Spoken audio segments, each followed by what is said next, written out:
स्वागत है आप सबका एमकॉम सीरीज के एक और नए वीडियो में। आज हम डिस्कस करेंगे हमारे रिमेनिंग 2 अल्टरनेटिव्स। पार्ट 1 में हम अल्टरनेटिव 1 और अल्टरनेटिव 2 ऑलरेडी डिस्कस कर चुके हैं। अगर आपने वो वीडियो नहीं देखा है तो डिस्क्रिप्शन में लिंक अवेलेबल है या फिर आई बटन में भी क्लिक करके देख सकते हैं। अगर आप वो पार्ट नहीं देखेंगे तो ये पार्ट आपको समझ में नहीं आएगा। तो हमने वही क्वेश्चन लिया है, सिर्फ ये दोनों अल्टरनेटिव को चेंज कर दिए। पहले अल्टरनेटिव 1 एंड 2 था, अभी हमारे पास अल्टरनेटिव 3 एंड 4 है। तो हमारे पास एक क्वेश्चन है जहाँ पे बोला गया है X Limited acquired a plant and machinery on 1st May 2021 at a cost of rupees 1 lakh. The economic life of the asset is 5 years. The rate of depreciation is 15% and 20% for normal debt and additional debt respectively. Corporate tax rate is 31.2%. Discount rate is 10%. The following alternatives are available. यहाँ पे हमारे third alternative और fourth alternative available है, क्योंकि 1 and 2 जो है हम part 1 में ऑलरेडी डिस्कस कर चुके हैं। थर्ड अल्टरनेटिव है acquisition of plant and machinery by instalment payment without interest, and fourth alternative है acquisition of plant and machinery by borrowed fund with simple interest 12%. Assume that both principal and interest would be paid at the beginning of each year. इस चीज को आप already जानते हो कि beginning बोला रहेगा तो ईयर हमारा 0, 1, 2, 3 से स्टार्ट होगा, और अगर एंड बोला रहता तो 1, 2, 3, 4 से स्टार्ट होता, राइट।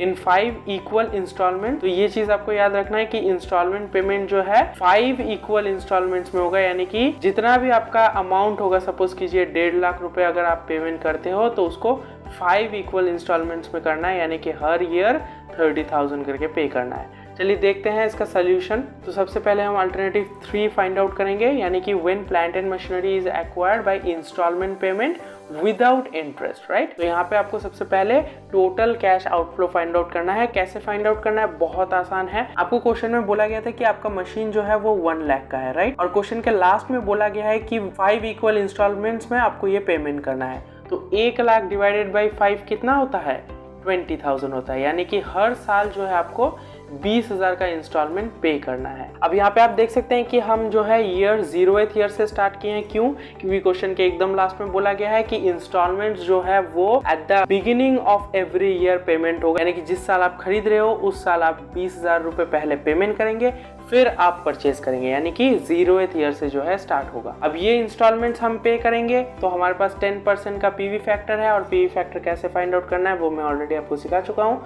तो हम क्या करेंगे, present value of cash outflow. ये जो इंस्टॉलमेंट्स पेमेंट होंगे ये तो फ्यूचर में होंगे ना, हमें तो प्रेजेंट का वैल्यू चाहिए, राइट, इसलिए पीवी फैक्टर अप्लाई करके हम प्रेजेंट वैल्यू निकाल लेंगे। तो फोर्थ कॉलम को कैसे कैलकुलेट करेंगे, simply second column into third column. तो हमने फोर्थ कॉलम जो है फाइंड आउट कर लिया है और इसको हमने राउंड फिगर में ले लिया है। अब क्या करना है, हमको इसका टोटल निकालना है। तो हमारा टोटल आउटफ्लो आ रहा है 83,380। ये हमारा टोटल कैश आउटफ्लो है। अब हमें ये भी पता है कि जब हम ओन फंड से या फिर इंस्टॉलमेंट पेमेंट से या फिर बोरोड फंड से जब एसेट एक्वायर करते हैं तब हम ओनर कहलाते हैं, और ओनर के पास क्या राइट है, डेप्रिसिएशन क्लेम करने का राइट है। और डेप्रिसिएशन क्लेम करने से क्या होता है, टैक्स का बेनिफिट मिलता है, राइट। तो हमारा सेकेंड स्टेप क्या होगा, बिल्कुल सही, हमें निकालना है नेट कैश आउटफ्लो, और हमें लिखना है present value of total instalment payment. मतलब हमने जो कैश आउटफ्लो कैलकुलेट किया है प्रेजेंट डेट पे वो अमाउंट लिख देना है। 83,380 जो है उससे लेस करेंगे हम present value of tax savings. कहां से आ रहा है टैक्स सेविंग्स, डेप्रिसिएशन कैलकुलेट करने पे आ रहा है, जो हमने पार्ट 1 में निकाला था। तो हमारा टैक्स सेविंग आया था 17,042, इसको माइनस कर देंगे तो हमारा नेट कैश आउटफ्लो आ रहा है 66,338। अब हमें क्या करना है, फोर्थ अल्टरनेटिव भी सॉल्व करना है और वहां पे भी देखना है कि हमारा नेट कैश आउटफ्लो कितना आ रहा है। चलिए अब हम फोर्थ अल्टरनेटिव सॉल्व करते हैं, that is when plant and machinery is acquired bye borrowed fund with interest. Interest कितना, 12%, राइट। ये चीज याद रखना है, इंटरेस्ट 12% है। तो यहाँ भी हम कैलकुलेट करेंगे टोटल कैश आउटफ्लो, बट यहाँ पे टेबल जो है थोड़ा बड़ा होने वाला है। टेबल देखकर आपका सर चकरा रहा होगा। अगले 2 मिनट में आप खुद कहेंगे कि ये टेबल बनाना बहुत ही आसान है। फर्स्ट कॉलम है ईयर। ईयर आपको पता है 0th ईयर से शुरू हो रहा है। क्यों, वो भी आपको पता है, क्योंकि बिल्कुल सही बिगिनिंग बोला हुआ है क्वेश्चन में कि बिगिनिंग में हमें पेमेंट करना है, इसलिए 0th ईयर से हम काउंटिंग स्टार्ट करते हैं। सेकंड कॉलम पे हम चलेंगे। सेकंड कॉलम है बोरोड फंड ड्यू, यानी कि जो फंड हमने बोरो किया है उसका कितना अमाउंट ड्यू है। तो बेसिकली हमने जो मशीन लिया था उसका प्राइस था 1 लाख रुपए, तो हम कितना अमाउंट बोरो करेंगे? 1 लाख। अब क्वेश्चन में बोला हुआ है कि आपको ये पेमेंट करना है 5 इक्वल इंस्टॉलमेंट्स में, तो डिवाइडेड बाई 5 कर देंगे तो हर ईयर आपको 20,000 रुपए पे करना है, राइट। तो थर्ड कॉलम देखिए, रीपेमेंट ऑफ प्रिंसिपल, तो एवरी ईयर कितना रीपे करना है? 20,000। तो 1 लाख से 20,000 रीपे कर देंगे तो आपका बचेगा 80,000। फिर 20,000 पेमेंट करेंगे तो बचेगा 60,000 ड्यू। फिर 20,000 पेमेंट करेंगे तो बचेगा 40,000। फिर 20,000 पेमेंट करेंगे तो बचेगा 20,000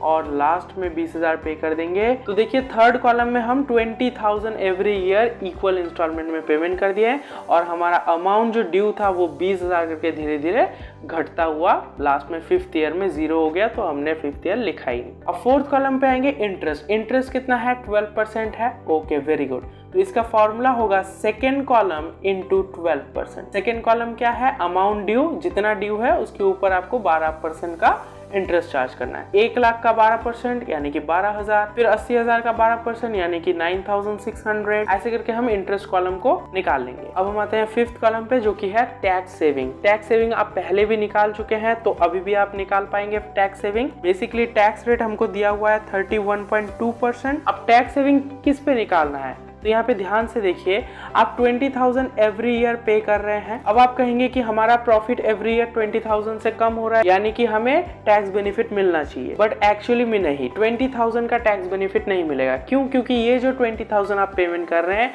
ये आपका रिकरिंग नेचर नहीं है, ये आपका रिकरिंग एक्सपेंडिचर नहीं है, ये आपका कैपिटल एक्सपेंडिचर है, राइट। और टैक्स बेनिफिट कैसे मिलता है? जब हमारे पीएल अकाउंट में कोई आइटम जाता है, और पीएल अकाउंट में कौन सा आइटम जाता है?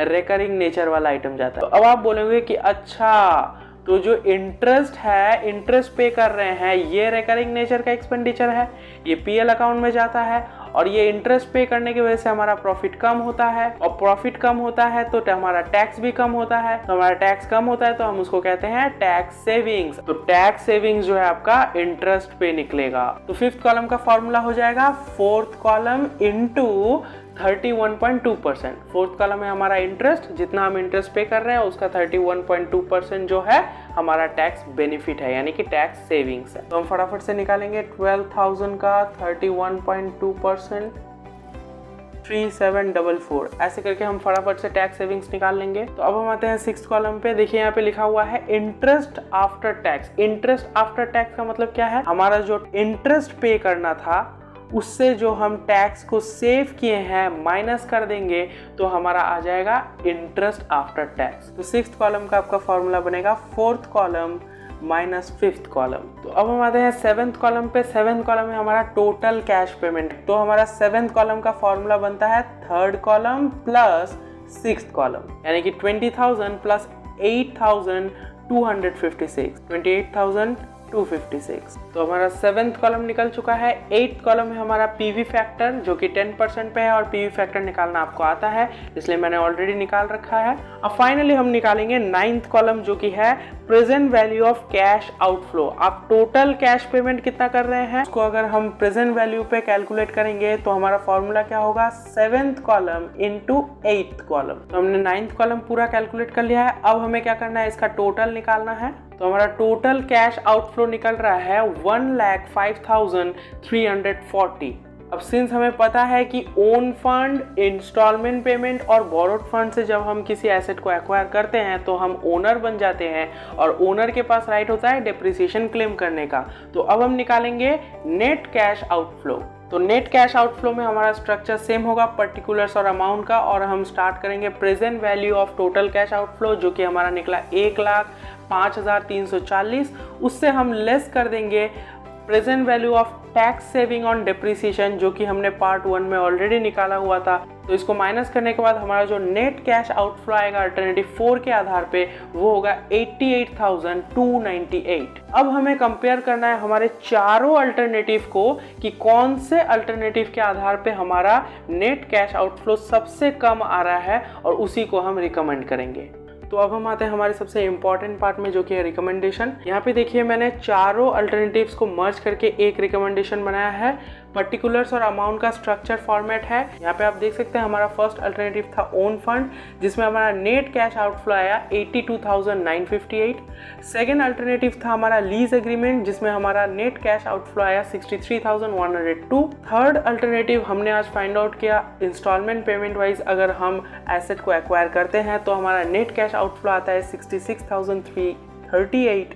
और हमारा फोर्थ अल्टरनेटिव था बोरोड फंड, अगर हम बोरोड फंड के आधार पे हमारा एसेट एक्वायर करते हैं तो हमारा नेट कैश आउटफ्लो जो है 88,298 पड़ रहा था। तो यहाँ पे आप क्लियरली देख सकते हैं हमारा जो अल्टरनेटिव 2 है वो हमारा यहाँ पे विनर है, क्योंकि यहाँ पे सबसे कम खर्चा हमारा 63,102 पड़ रहा है। अल्टरनेटिव 2 के आधार पे हमारा एसेट एक्विजिशन होना चाहिए लीज एग्रीमेंट पे। तो यहाँ पे आप देख सकते हैं मैंने यही चीज़ लिखा है, the present value of net cash outflow under alternative 2 is ₹63,102 which is less than the present value of net cash outflow of all other alternatives. Therefore, the plant and machinery should be acquired under alternative 2, that is lease agreement. तो ये है आपका ultimate answer. यहाँ पे मैं आपको एक important बात बता दूँ, अगर आपके क्वेश्चन में 2 अल्टरनेटिव आ रहे हैं तो वो 5 मार्क्स के होंगे, और अगर चारों के चारों अल्टरनेटिव्स आ रहे हैं तो वो 10 मार्क्स के लिए होंगे। तो जस्ट लाइक दैट हमने टैक्स मॉड्यूल 2 का पहला टॉपिक कंप्लीट कर लिया सिर्फ और सिर्फ 2 पार्ट्स में। अब टैक्स मॉड्यूल 2 का नेक्स्ट टॉपिक जो है वो नेक्स्ट वीक आएगा। साइमल्टेनियसली हम अदर सब्जेक्ट्स भी कवर अप कर रहे हैं, जैसे कि ऑपरेशन रिसर्च, अकाउंटिंग थ्योरी और इनडायरेक्ट टैक्स मॉड्यूल 1। अगर आपने वो वीडियोस नहीं देखे हैं तो डिस्क्रिप्शन में प्लेलिस्ट का लिंक अवेलेबल है, आप जाकर देख सकते हैं या फिर आई बटन पर भी क्लिक करके देख सकते हैं। तो आज के लिए बस इतना ही। वीडियो पसंद आया तो लाइक कीजिएगा, अपने दोस्तों के साथ शेयर कीजिएगा, कुछ डाउट हो तो कमेंट करके जरूर पूछिएगा। मिलते हैं अपकमिंग वीडियोज में, तब तक के लिए जय हिंद, वंदे मातरम।